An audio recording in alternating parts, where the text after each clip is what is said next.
energy to this man's game. He came out looking like a man on a mission. Yeah, he is eating the Blazers for dinner tonight. Draymond finds him another three. Got it! 62! You the Jordan meme, right? I take all that personally.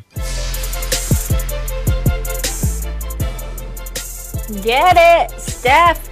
Taking 2021 seriously, guys. 62. And here's the thing. It wasn't just against anybody. It was against the Blazers, a really good team. So, Stephen A., what did the performance tell you about him? Well, it just reminded me that this is the greatest shooter since mankind existed. I've never seen a shooter greater than Steph Curry. I mean, it's off the dribble, it's spot up, it's anywhere on the floor, it's his movement without the basketball, it's catch and shoot, it's taking you off the dribble, it's spotting up. This brother is the greatest shooter we have ever seen, period.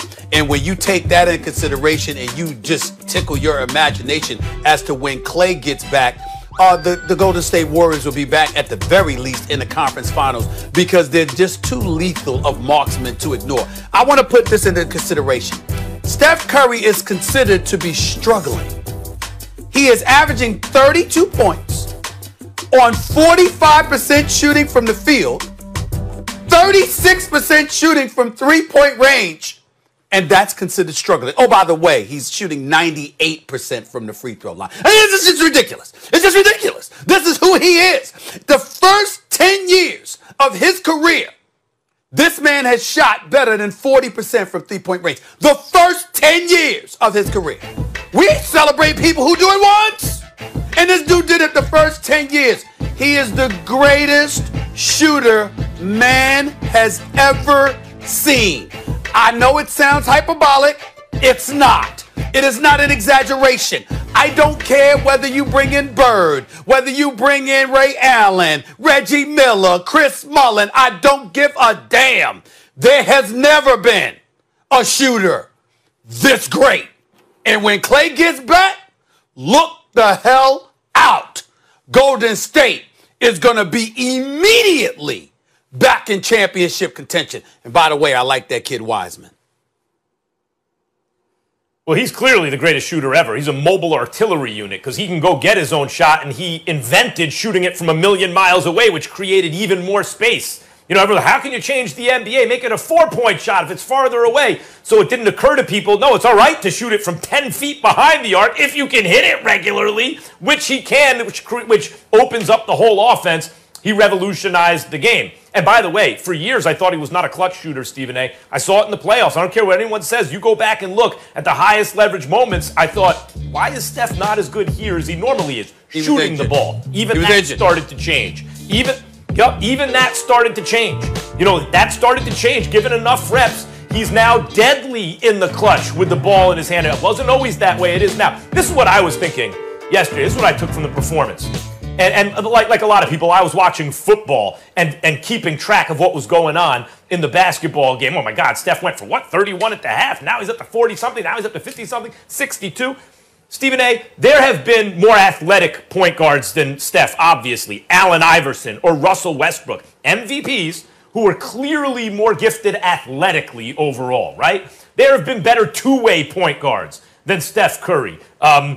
Chris Paul or Isaiah Thomas, right, or John Stockton. There have been players who've done a lot of what Steph has done. Steve Nash, although Steph is really Nash 2.0 because he doesn't need to monopolize the ball. It doesn't stick with him, and he shoots it even better than Nash. But when I look at the history of the NBA, you take away Magic Johnson, right? Modern NBA, take away Magic, who's 6'8", 6'9". He is a point guard, and he's the greatest ever. But I'm talking about of the regular-sized point guards. Steph's the best who ever did it. He's the greatest of all time. And for all the reasons I just mentioned. Ball doesn't stick. Unselfish player who can score from anywhere, who makes all his teammates better shooters. And by the way, he's not a good defender because he's not big. He's wiry. He's not so, long. But he plays defense. It's not like he's not there. Go ahead. Steph Curry the other day in practice, Max, made 105 straight three-pointers.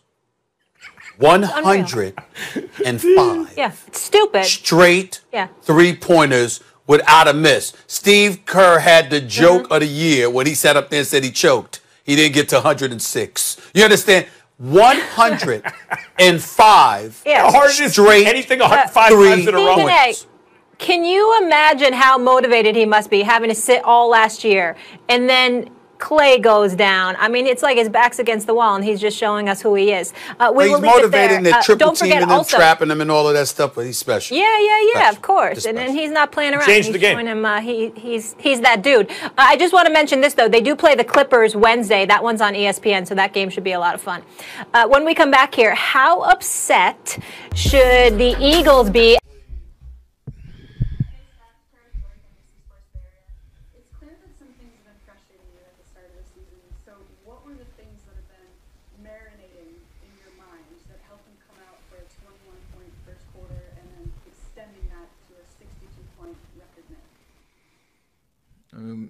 Losing in the fashion that we were in the first 3 games was never a good feeling, but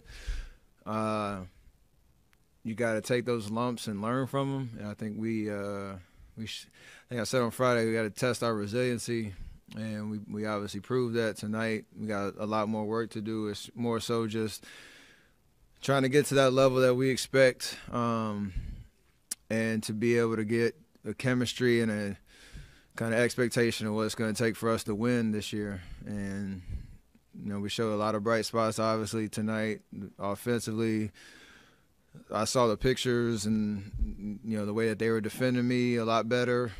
I was able to pick and choose my spots, obviously be aggressive from the start, and, shots fall. It was a pretty crazy night.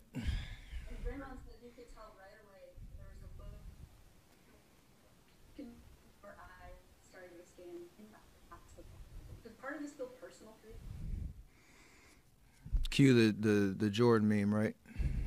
I take all that personally. It's just an opportunity to kind of assert my will on the game early and try to create some energy and get off to the right foot. I think as crazy as it sounds after the game, all we really wanted to do was win the first quarter and take it from there. And obviously that's what we did, and continued momentum. And we got a winning spirit. We just got to figure out how to do it consistently. And against the good teams in the league, it's going to test us.